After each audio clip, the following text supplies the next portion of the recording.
Happy Monday, everybody. I hope everybody is starting off the week really great. It was interesting. I was actually at a workshop this morning. I got to facilitate a Success Without the Stress workshop at Keller Williams in Bedford today, Metro office. And it was a room full of people. We actually had a really great crowd of men and women. It was really awesome. And we were talking about just, my normal stress, my Success Without the Stress workshop, right? So we go through stress education and the effects of stress on the body, and then we do some breathing, meditation, all that fun stuff. And so I had a man participating in today's workshop, and he shared that on Mondays, Mondays are the highest day for likelihood of a heart attack in the United States. And the reason for that is because people are really stressed out and anxious going to work, right? So most heart attacks, I think he brought up the stat specifically today, it was like between 4 a.m. and 6 a.m. most heart attacks happen or whatever. And then we talked a little bit about how people sometimes get even more stressed. The cycle continues because they're concerned that is going to be the next 40 years of their life as well, right? So I was thinking today it's Monday and I got to go facilitate a workshop and I love it. I love what I do and I don't have the stress or anxiety. So I'm not really worried about having a heart attack from that. So I thought that was a really great way for me to really feel some gratitude this morning going into work today. So definitely great. So if any of you are on Facebook watching me, my title for this live is Be Vulnerable, Be Humble, and Know That It's Not Always About You. And so I wanted to share some nuggets of information that I think are resonating with more and more people, to include myself as of late. And so, being vulnerable. And so we hear Brene Brown, it's like a buzzword. Everybody's talking about vulnerability. Actually, Emily Aborn, the person that I'm her co-host on the She Built This podcast that comes out on Wednesdays.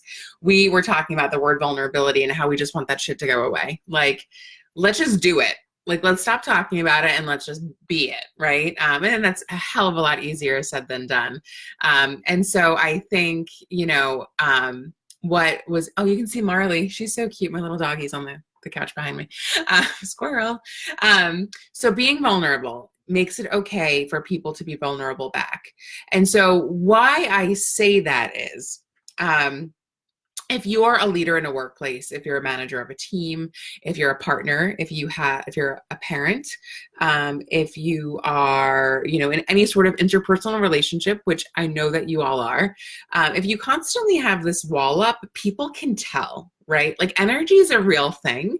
And if you have bad energy or low energy, people feed off of that. And they're either going to come down to your level, or you're going to have to try to get up to their level if they're higher energy, right?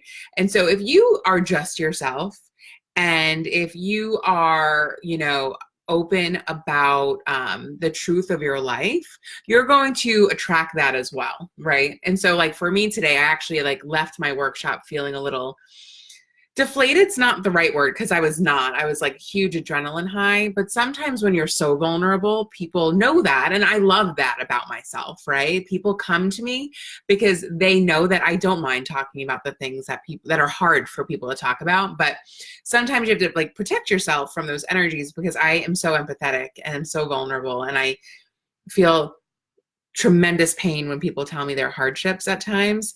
That sometimes that can be an emotional roller coaster, right? Where, if you get too absorbed into the story, you can, really kind of feel it for them. And that's not always easy, right? But I think, instead of being vulnerable or striving to be vulnerable, just try it.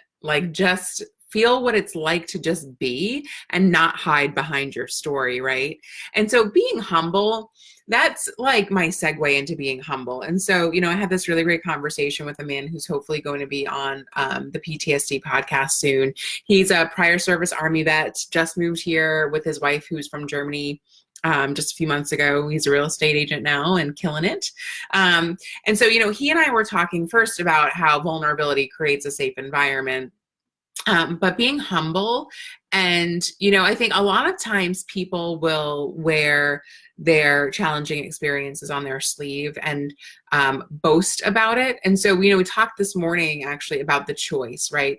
It's so easy to say you have a choice to be happy. It's so easy to say you can choose a different path.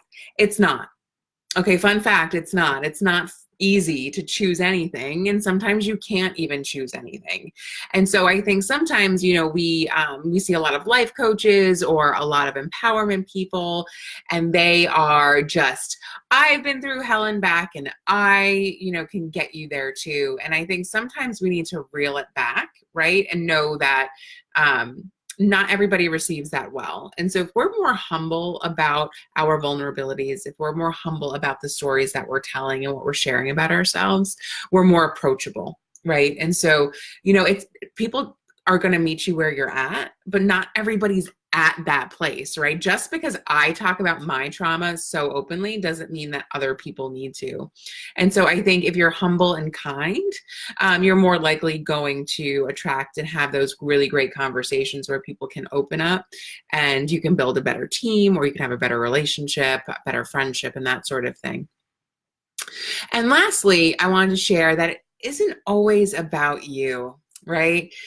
So, you know, I was having a conversation with a friend today who's going through a hard time. And again, I tend to be the friend that people go to when they need to talk about an opportunity or a challenge in life. I love that role, right? I love offering perspective and not advice necessarily, but mindset shifts, cognitive changes, that sort of thing is like my jam, right? And so, you know, she was sharing with me that a friend of hers kind of went off on her a little bit about how, she always has something, like there's always something negative. There's always an opportunity that she needs to try to fix something. And that can become overwhelming for people, right? So when you're constantly going to the same person and you're saying X, Y, and Z opportunity, or I'm sad about this, or, oh no, hey there, Heather, oh no, like shit hit the fan again. If you're constantly like the negative person in a relationship, it's okay for people to tell you that that's not okay, right? So just like we talk about setting personal boundaries for ourselves, we need to empower and encourage others to set boundaries for themselves too. And, you know, it's funny, I actually, you know, I do some work locally with some companies, and I had a conversation with a woman who recently lost her father. And she was telling me that she constantly is talking to her daughter and her husband about it. And I was like, I would encourage you to find a support group, or talk to your priest at church, or really expand that sphere of influence, because those people that are really important to you, like your daughter and your husband, they don't want their relationship with you to be based upon your father's passing. Yes, they want to support you. Yes, they will always love you.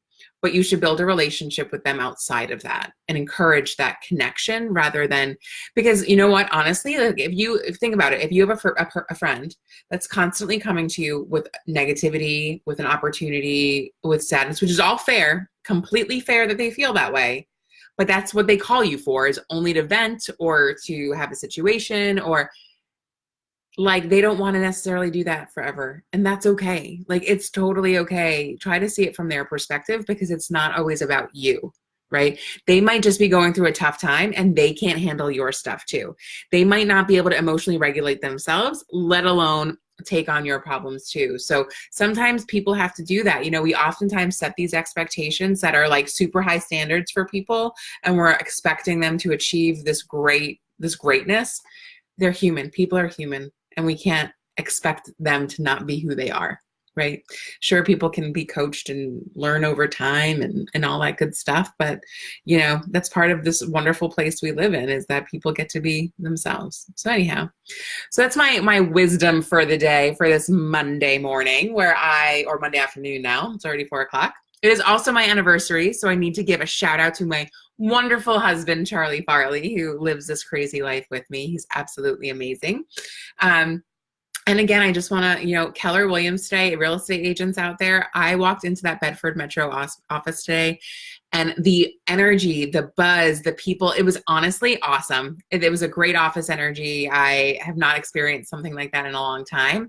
And those are the work cultures that are going to thrive, right? So happy to be a part of it. So grateful that Cohen Title, Hunter Butler and Joe Gagnon from RMS, Residential Mortgage Services, invited me in there to Keller Williams today. And I know that it was really well received. Let me just pull out one of the positive feedbacks that I got today. Thank you for all of the breathing techniques and for keeping it real. I really enjoyed this class, and I only wish it were longer. So that's just one of the comments I got today. I got a similar, thank you, Leanne. I got a similar comment for the workshop that I did with Liz Going and with Molly Brown from Absolute Title last week in Bedford. So more and more of these workshops are happening. I do them, you know, if you want a solo engagement, I'm happy to do a Success Without the Stress for whichever industry you're working in. Please feel free to reach out. I'm just trying to change the world one to many. So have a great day, guys, and I'll talk to y'all very, very soon.